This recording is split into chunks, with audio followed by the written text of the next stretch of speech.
The funny thing about calling 911 is that sometimes the person you're reporting isn't the one who loses everything. The sound of steel echoed across the valley at 5:42 that morning. Not a loud sound, not dramatic, just the heavy metallic clank of a gate finally closing after years of being left open. I stood beside the control box with a coffee thermos still warm in my hand and watched 47 brake lights flicker red in the half-darkness beyond the entrance. Engines idled. Headlights stretched through the pine trees. A few drivers leaned on their horns. One woman stepped out of a luxury SUV and immediately started waving her arms. Another driver rolled down his window and began recording with his phone. The mountain air smelled like wet cedar, cold gravel, and the faint scent of diesel from a landscaping truck trapped in the line. Nobody knew what was happening yet. They just knew they couldn't get through. Then I heard her voice. Patricia Whitmore. Sharp, loud, confident. The kind of voice that always sounded like it expected everyone else to obey. She marched toward the gate wearing a white fleece jacket with the Summit Ridge HOA logo stitched across the chest. Her expensive sunglasses were already on despite the sun not being up yet. "Open this gate right now," she shouted. "You can't block a public road." I took a slow sip of coffee and looked at her through the bars. "Good morning, Patricia." Her face turned red immediately. "Don't play games with me, Ethan." Behind her, more vehicles continued stacking up along the winding mountain road. School pickups, contractors, delivery vans, realtors, dog walkers. Everyone who lived in Summit Ridge relied on this road every single day. The same road they'd spent years pretending belonged to them. The same road that appeared on their brochures. The same road they advertised to homebuyers as community access. The same road that happened to sit entirely on my property. My name is Ethan Caldwell. I'm 42 years old, and I own a 78-acre mountain estate just outside Aspen, Colorado. According to the latest appraisal, the property is worth a little over $7.5 million. My grandfather bought the land in 1958 when most people thought this valley was too remote to matter. He built the original cabin himself. My father expanded it. I grew up here. Every bend in that road carried a memory. Every fence post. Every stone retaining wall. Every stretch of gravel. When I was 10 years old, my dad taught me how to grade washouts after heavy rain. When I was 16, I spent an entire summer helping replace drainage culverts along the lower section. That road wasn't just part of the property. It was part of the family, which made what happened over the next decade almost unbelievable. Because somewhere along the way, people stopped asking permission. Developers arrived first. Then came Summit Ridge. Then came the HOA. Then came Patricia Whitmore. At first they were polite. They requested temporary access while construction crews finished their own entrance road. Then the temporary access became routine. Routine became expectation. Expectation became entitlement. Before long, homeowners I'd never met were driving across my land every day while HOA newsletters referred to my private road as if it belonged to the community. I sent letters. They ignored them. I sent notices. They ignored those too. But 3 days before that gate closed, I discovered something buried inside county records that changed everything. Something so important that by the time Patricia called 911 that morning, she had already lost. She just didn't know it yet. And neither did the 47 homeowners trapped behind her. The road started as nothing more than a rough trail carved through pine and aspen trees by my grandfather in the summer of 1959. Back then, there was no Summit Ridge, no luxury homes, no homeowners association, no carefully landscaped entrances with decorative stone signs. Just 78 acres of mountain land, a small cabin, and a man stubborn enough to build a future where everyone else saw wilderness. I still remember the old photographs stored in weathered boxes inside the estate office. Black and white images showing my grandfather standing beside a bulldozer he borrowed from a neighboring rancher. His boots covered in mud, his shirt soaked with sweat. Behind him was the first version of the road, barely wide enough for a pickup truck. Over the decades, my family improved it piece by piece.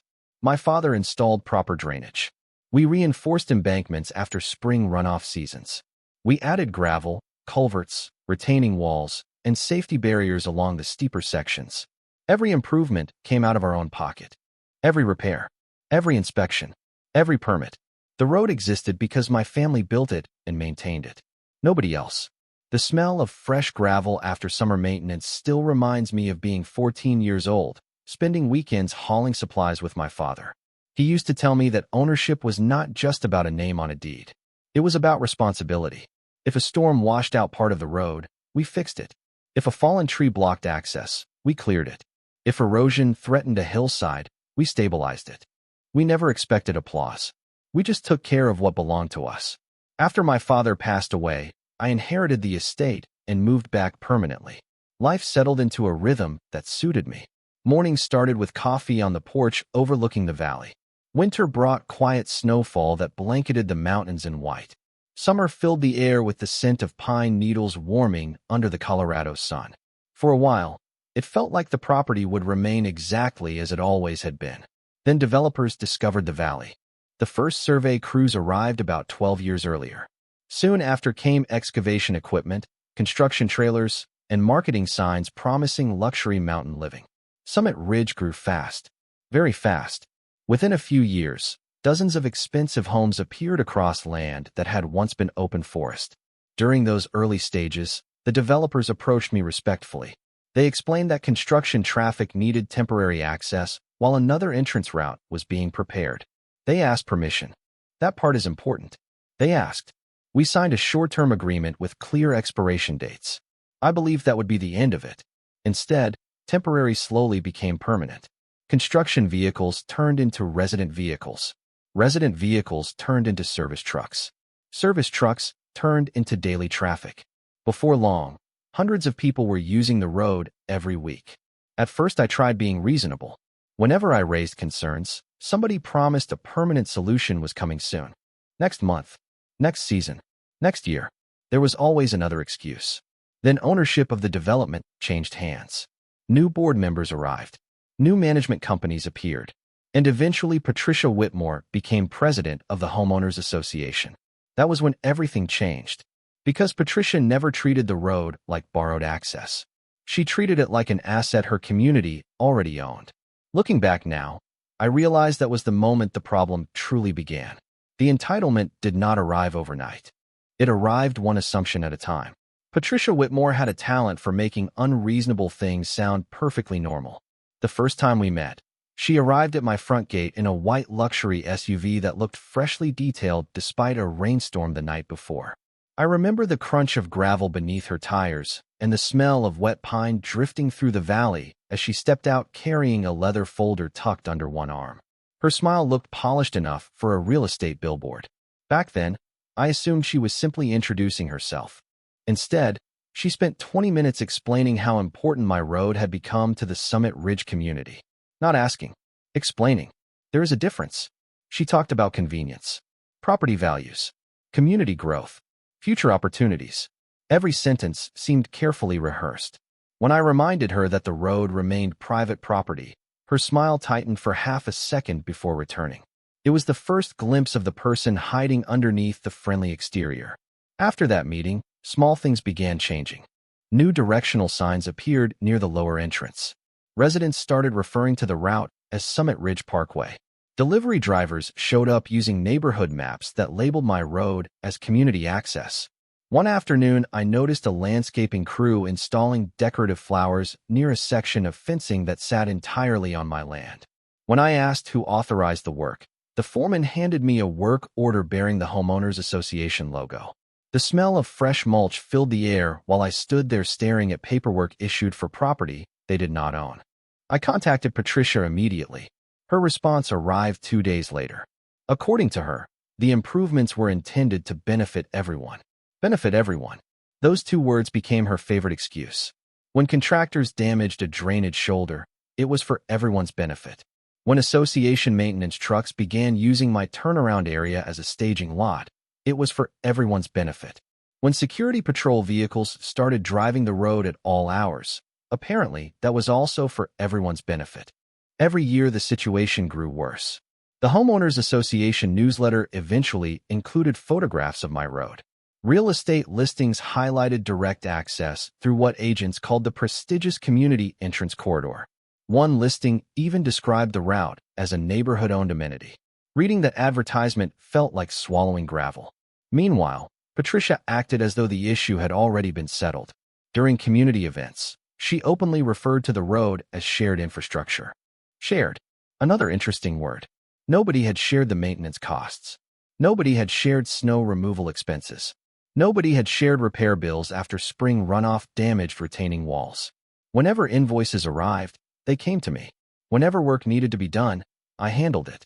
Yet somehow ownership belonged to everyone except the person actually paying for it. The moment that truly changed my perspective happened during an association board meeting 3 years earlier. I attended after receiving complaints about increased traffic. The clubhouse smelled like coffee and printer toner. Residents filled folding chairs while Patricia stood at the front presenting budget updates. Then she displayed a large community map on a projector screen. My road was highlighted in bright blue. Not private access. Not temporary access. Community access. Several people applauded. Patricia smiled proudly and continued her presentation as if the matter were beyond debate. Sitting there, listening to strangers discuss my property like a neighborhood asset, I realized something important. This was no longer confusion. It was no longer misunderstanding. It was entitlement. Organized, institutionalized, and growing larger every year. What I did not realize then was that Patricia had already built her entire community around an assumption that was about to become very expensive.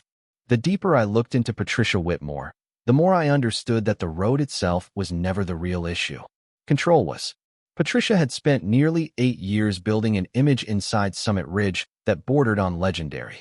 New residents received welcome packets signed by her. Community newsletters featured her photograph so often that some homeowners joked she appeared more than the weather forecast.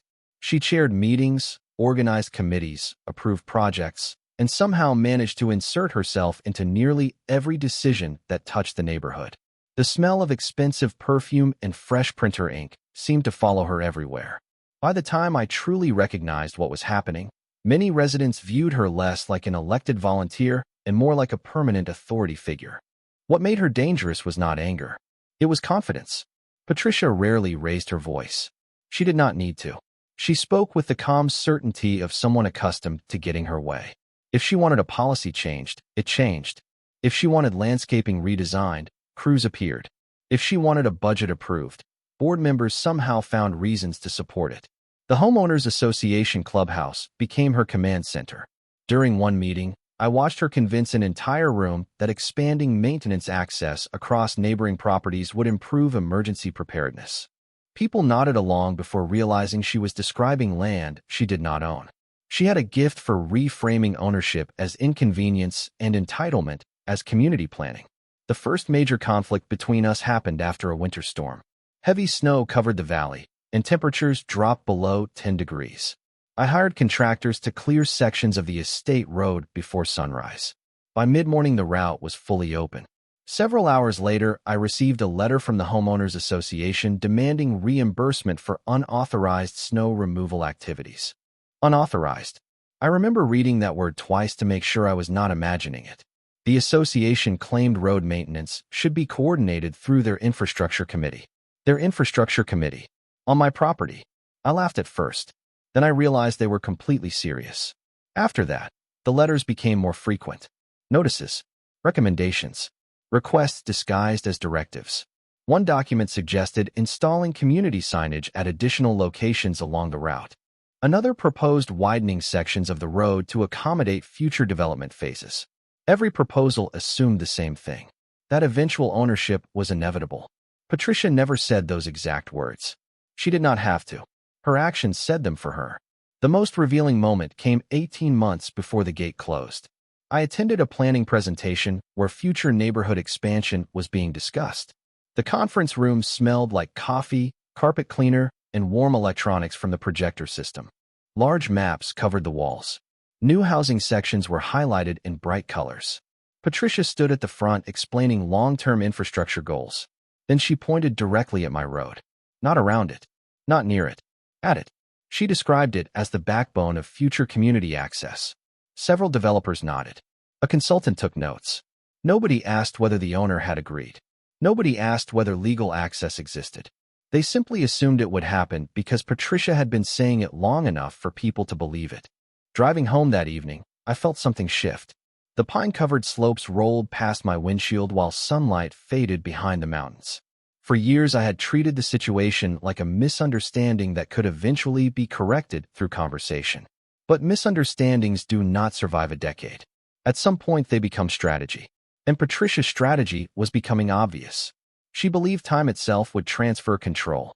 If enough residents depended on the road, if enough documents referenced it, if enough people repeated the same assumption, ownership would eventually become irrelevant. What she never considered was that facts do not disappear simply because they are ignored and buried inside county records. A fact was waiting that would soon change everything. 3 days before the gate closed, Patricia made what she believed was her smartest move. It arrived by certified mail on a Thursday afternoon. I still remember the sound of the mailbox doors slamming shut and the dry mountain wind carrying the scent of pine across the driveway as I carried the envelope back to the house. The document inside was 23 pages long. Legal language, formal demands, references to community necessity and established use. The Homeowners Association was no longer pretending. They wanted permanent access rights. Not temporary access. Not negotiated access. Permanent access. According to their attorney, years of uninterrupted use had created expectations that justified formal recognition. In plain English, they wanted me to surrender control of the road my family had owned for more than 60 years. I sat at the kitchen table reading every page while afternoon sunlight moved slowly across the hardwood floor. By the time I reached the final signature block, I was not angry. I was fascinated. The confidence was remarkable. They were demanding rights they had never purchased, never negotiated, and never legally secured. What caught my attention even more was what the letter did not contain. No survey. No easement agreement. No deed reference. No recorded access document. Plenty of assumptions. Very few facts. The next morning, I called the attorney listed on the paperwork. Our conversation lasted less than 15 minutes. He spoke professionally, but every answer seemed to circle around the same problem. When I asked for the recorded easement number, there was a pause. When I asked for the original granting document, another pause followed. When I requested the county filing reference, he promised to get back to me. He never did. That weekend, I drove the entire length of the road. The tires hummed across gravel, while golden sunlight filtered through tall pines lining the route. Everywhere I looked, evidence of dependency surrounded me. Contractors, delivery vehicles, residents walking dogs, maintenance crews. The entire neighborhood operated as though the road would always be available. And that was exactly what worried me. Because people who become dependent on something eventually stop questioning whether they actually have a right to it. Monday brought another surprise. A community newsletter appeared in local mailboxes. One resident forwarded me a copy. Across the second page sat a large headline discussing future transportation improvements. The article described the road as a critical neighborhood asset and outlined plans for long-term infrastructure expansion. Reading those words felt like watching someone rewrite history in real time. Patricia was no longer speaking about future ownership. She was speaking as though ownership already existed. That evening, I opened a file cabinet that had belonged to my father. Inside were decades of permits, engineering records, maintenance reports, and property documents. The paper smelled faintly of dust and old ink. Most of the files contained information I already knew. Then I found a reference that I had never noticed before. A county transportation review from decades earlier. A routing study connected to the original development approvals in the valley. The document itself was incomplete, but a handwritten notation caught my eye. It referenced an alternative access corridor approved during the earliest planning stages. Alternative access corridor. I read the phrase 3 times. Something about it felt important. The next morning, I drove straight to the county records office. What began as a simple verification search turned into 6 straight hours of digging through maps, archived permits, and forgotten planning documents. By late afternoon, I found the first piece of evidence. And the moment I saw it, I understood why nobody in Summit Ridge had ever mentioned it. Because hidden inside those records was a fact capable of unraveling everything Patricia had spent years building. The county archives occupied the basement level of a government building that looked unchanged since the 1970s. The fluorescent lights hummed overhead. Dust floated through narrow beams of light. Old paper carried that distinct smell of ink, cardboard, and time. Most people would have found the place boring. That afternoon felt like a treasure hunt. I spent hours reviewing transportation approvals, subdivision applications, engineering reviews, and development correspondence tied to Summit Ridge. The further back I went, the stranger the story became. Around 3:30 in the afternoon, I finally located the original development package submitted nearly 12 years earlier. The file was thick enough to fill an entire banker's box. Inside sat dozens of maps covered in colored markings and handwritten notes. Then I found the page that changed everything. It was a transportation access approval signed by the county planning department before the first home in Summit Ridge had ever been built. The approved primary entrance was not my road. It had never been my road. In fact, the documents specifically identified a completely separate access corridor on the eastern side of the development. The route connected directly to a county-maintained roadway and satisfied all emergency access requirements. I leaned back in my chair and read the approval again. Then again, the language could not have been clearer. Summit Ridge had been approved with its own legal access route from day one. My road was never intended to serve as permanent neighborhood infrastructure. But the surprises were not finished. A second file revealed that the eastern corridor had actually been constructed during the first phase of development. Survey maps showed grading work, drainage installations, and road improvements already completed. Photographs attached to inspection reports confirmed it. The neighborhood once had its own independent entrance. The question that immediately came to mind was simple. If their legal access road existed, why was everyone using mine? I kept digging. Another hour passed before I found the answer. 5 years earlier, a private developer acquired property adjacent to the eastern corridor and proposed an upscale residential expansion.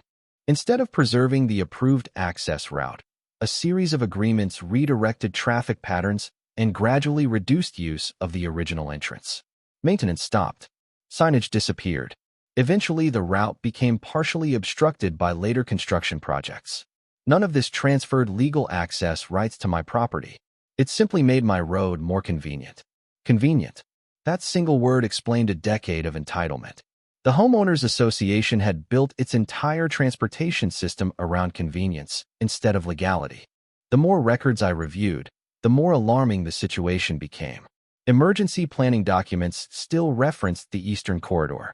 Transportation approvals still referenced the eastern corridor. Development permits still referenced the eastern corridor. On paper, the county believed Summit Ridge possessed an independent access route. In reality, almost nobody was using it anymore.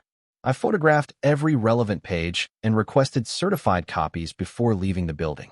Outside, the evening air felt cold and sharp. The mountains glowed orange beneath the setting sun. As I drove home along the winding estate road, the tires crackled softly against gravel. For the first time in years, the entire situation made sense. Patricia had spent years acting as though time could create ownership. But the records told a different story. The neighborhood had never secured permanent rights. They had simply become comfortable. Very comfortable.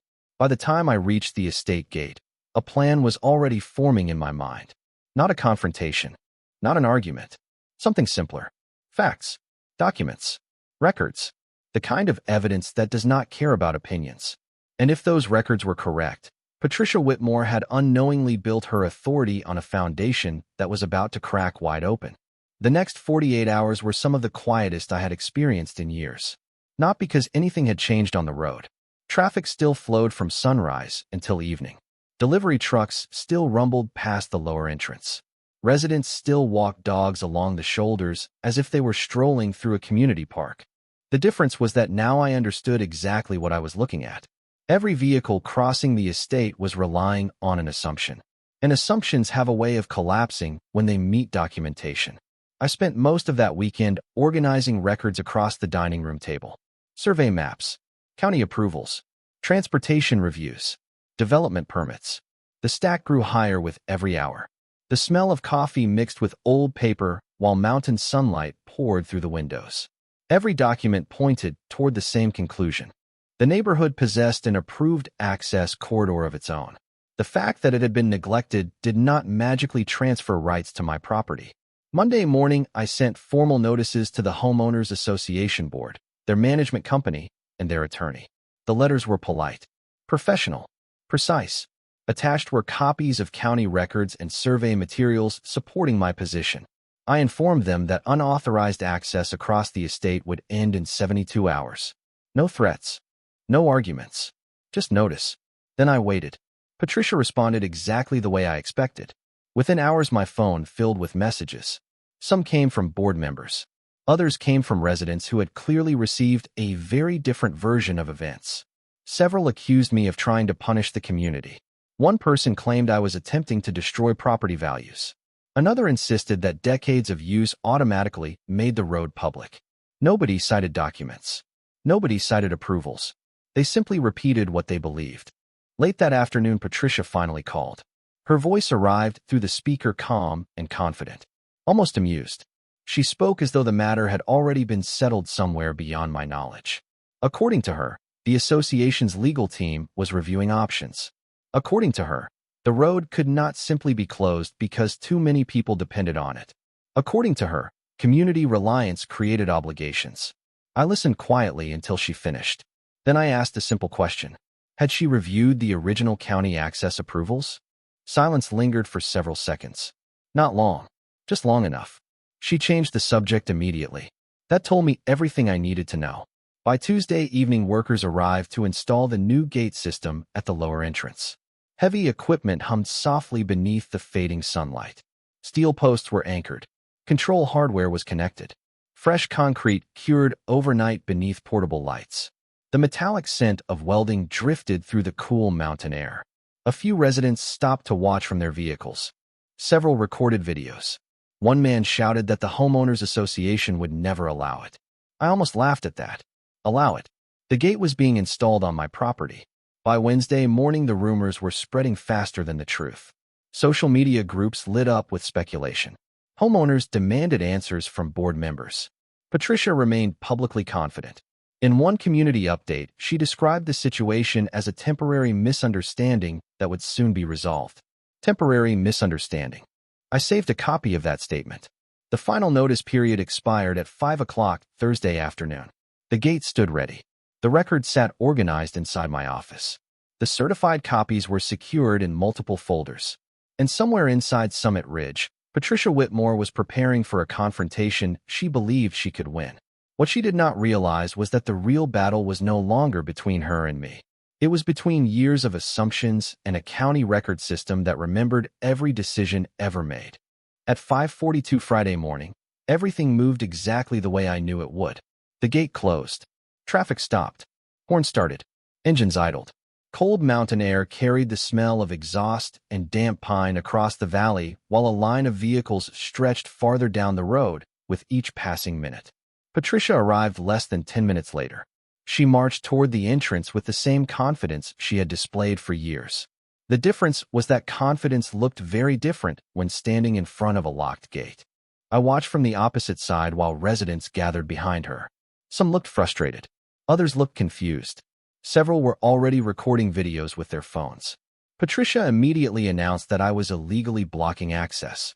Then she called emergency dispatch. Not because there was an emergency, because she expected authority to solve the problem for her. The first sheriff's deputy arrived 20 minutes later. Then a second vehicle.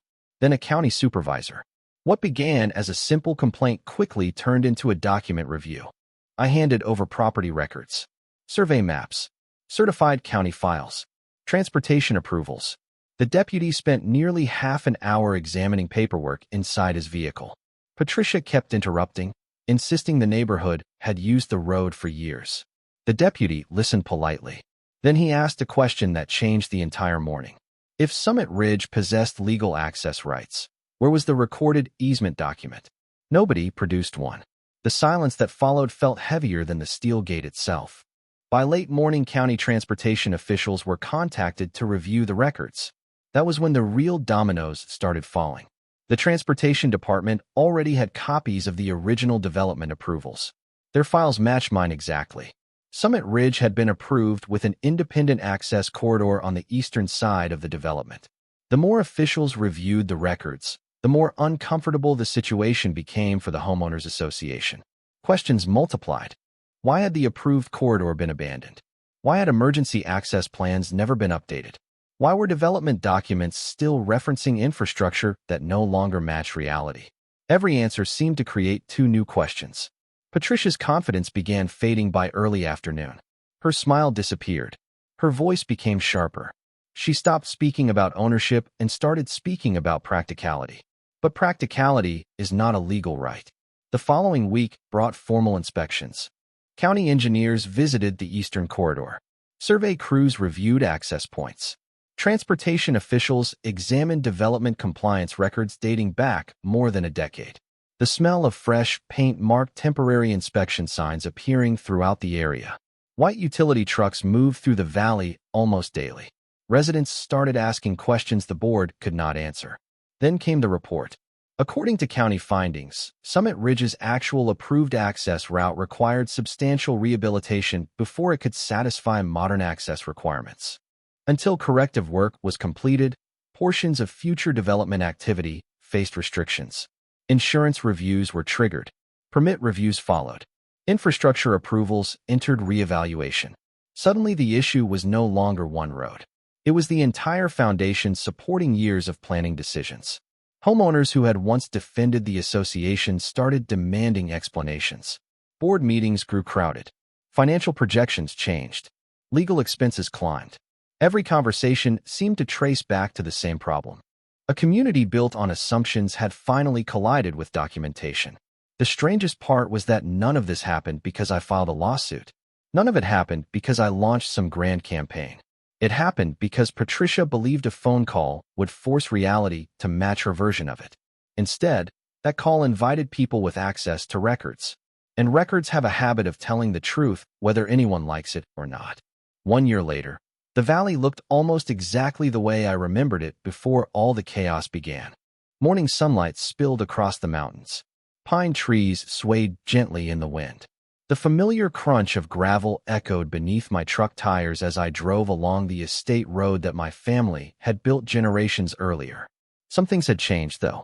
The constant stream of unauthorized traffic was gone. The endless assumptions were gone. The arguments were gone. And perhaps most importantly, the illusion that ownership could be replaced by entitlement was gone.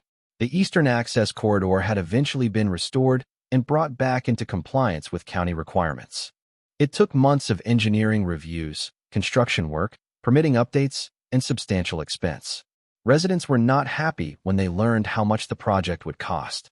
Many of them had purchased homes believing certain promises that turned out to be based more on assumptions than facts. Community meetings became increasingly tense. Financial reports revealed legal expenses that continued climbing. Homeowners began demanding accountability from the people who had assured them everything was under control. Accountability is a powerful thing. Once people start asking questions, they rarely stop. Patricia Whitmore learned that lesson the hard way. She remained president for several months after the investigation began, but her influence never recovered. Every meeting seemed to circle back to the same issue. Why had the board never verified the legal status of the road? Why had county records been ignored? Why had residents been told the access situation was secure when critical documentation suggested otherwise? Eventually, the pressure became too much. Patricia resigned during a board meeting that lasted less than 40 minutes. There was no dramatic speech, no emotional farewell, just a brief statement and a quiet exit. The woman who had spent years acting like the unquestioned authority of Summit Ridge disappeared from community leadership almost overnight. A few months later, her house went on the market. The listing stayed active longer than anyone expected. Meanwhile, life on the estate returned to normal. I repaired sections of fencing that had been neglected during the dispute. I upgraded drainage systems along the lower slope. I even framed one of the original county transportation maps and hung it inside my office. Not because of the victory, because of the lesson. Every time I look at that map, I am reminded that facts have a remarkable ability to outlive opinions. The smell of fresh coffee still fills the kitchen every morning. Deer still wander through the meadow behind the cabin. Winter snow still settles across the valley in complete silence. The road remains exactly what it has always been. A private road crossing private land. Nothing more.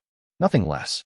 Looking back, the most ironic part of the entire story is that none of this had to happen. A simple conversation years earlier could have prevented almost everything. A little respect for property rights. A little attention to documentation. A little humility. Instead, years of assumptions created a problem that eventually attracted the attention of people whose job was verifying facts. And once that happened, the outcome became unavoidable. Sometimes people think justice arrives with dramatic speeches or courtroom victories. In my experience, it usually arrives much quieter than that. It arrives in survey maps, recorded documents, archived permits, forgotten records stored inside dusty government buildings. It arrives when the truth finally catches up to a story that was never true to begin with. As I stood beside the gate one evening watching the sun disappear behind the mountains, the steel bars reflected the last orange light of the day. The valley was silent except for the wind moving through the pines. My grandfather used to say that ownership is responsibility proven over time. Standing there, I finally understood exactly what he meant. Justice is not loud. It is patient, and sooner or later, it always finds the right road.